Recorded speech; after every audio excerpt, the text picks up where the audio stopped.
Good morning. कैसे हैं आप लोग?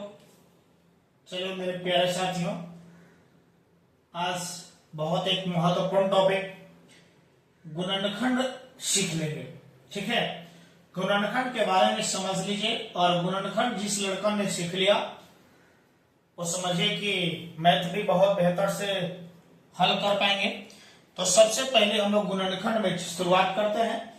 चलिए पहले तोड़ेंगे इसको। इसमें क्या होता है, गुणनखंड थोड़ा सा ध्यान से समझने की कोशिश कीजिएगा। एकदम आराम से बनाएंगे इसको। सबसे पहले आप सॉल्यूशन लिख लोगे। सॉल्यूशन के बाद में आप उतार लीजिए प्रश्न क्या है। x square plus 7x plus 12 है। गुणनखंड बहुत ट्राई कीजिए, बहुत मजा आएगा। इस कंडीशन में गुणनखंड बनाने के लिए पहले नंबर जो टर्म है देखिएगा, जो रूल की बता रहे हैं उस रूल में पहला नंबर आएगा कि प्रथम पद को अंतिम पद के साथ गुना करें।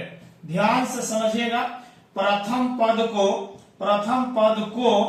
अंतिम पद, कौन सा अंतिम पद? अंतिम पद का मतलब है कि अधिकतम घात वाला और इसके बाद में अचर पद। यहां लिख सकते हैं अंतिम पद मतलब है कि अचर पद। समझ रहे हो ना? अचर पद को गुना करें। एकदम समझिए, गुना करेंगे। एकदम समझने की कोशिश कीजिए, बहुत बेहतर से समझाने की कोशिश करेंगे। गुना करने के बाद में दूसरा नंबर सीख लीजिएगा।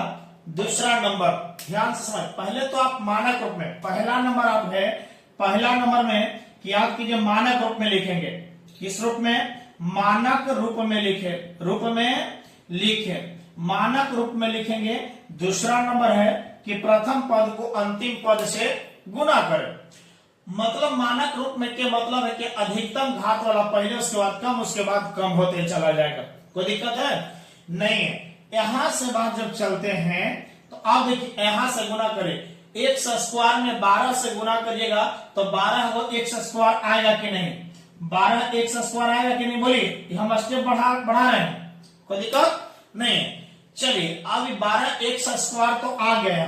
जब 12 एक्स स्क्वायर आ गया है, अब मध्य पद तोड़ेंगे। ध्यान दीजिएगा, तीसरा नंबर है मध्य पद को तोड़े। मध्य पद को ऐसा तोड़े जो गुना करने पर 12 एक्स स्क्वायर आ जाए। मध्य पद को ऐसा तोड़े कि गुना करने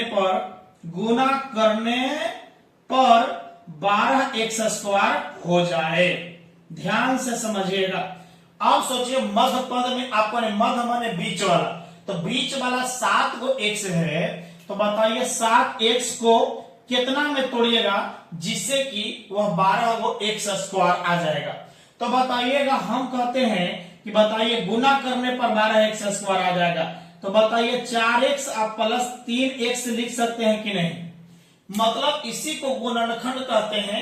नहीं समझ में आए तो अब एक स्टेप और आइएगा। आप 7 को निकाल लीजिएगा। पहले अकेला को हम कर रहे हैं। बताइए 7 का गुणनखंड ढूंढ लीजिएगा तो 1 मिलेगा।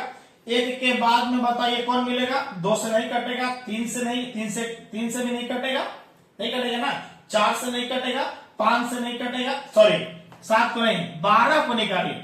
12 का गुणनखंड निकालना है, अंतिम वाला को। तो 12 को गुणनखंड कीजिए, 1 से कटेगा, 2 से कटेगा, 3 से कटेगा, 4 से कटेगा, 6 से कटेगा और 12 से कटेगा। तो 1 और 12 से भी कटेगा। इतना गुणनखंड है 12 का, समझ लीजिएगा।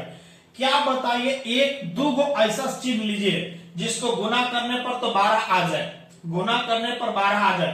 तो 12 और 1 लेते हैं तो 12 तो हो गया, काम खत्म है, नहीं हो पाएगा। इसी में से आप सोचिए, 1 में 2 से गुना करेंगे तो नहीं आएगा 12। बताइए 2 में 3 से नहीं, 4 3 आए 12, 12 तो आ रहा है। और जोड़ने पर बीच में देखिएगा 7 भी आ जाए।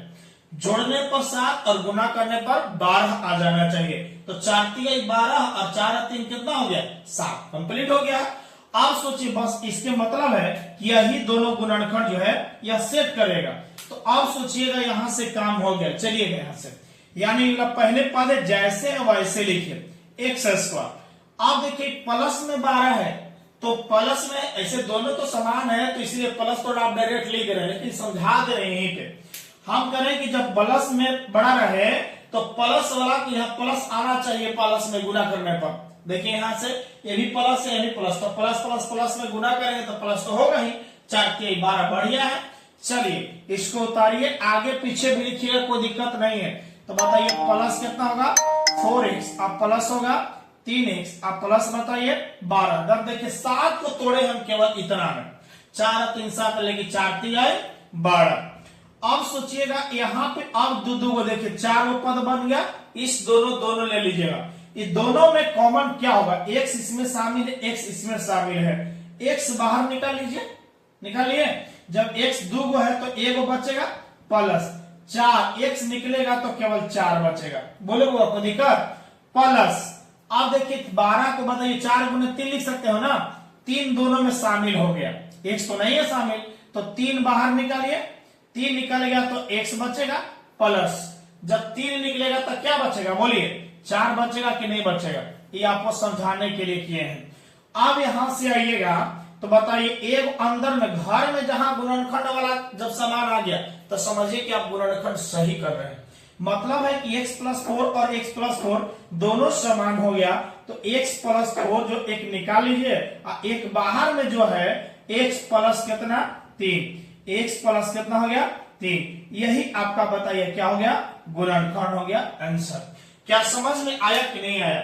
जब समझ में आया तो दूसरा नंबर भी बना करके देख लिया जाए, देख लिया जाए। चलिए जितने लोग इसको नहीं उतारे उतार लीजिए, उसके बाद में दूसरे नंबर और तीसरे नंबर की बात हम लोग कर लेते हैं अगले वीडियो में। चलिए थैंक यू सो मच, धन्यवाद।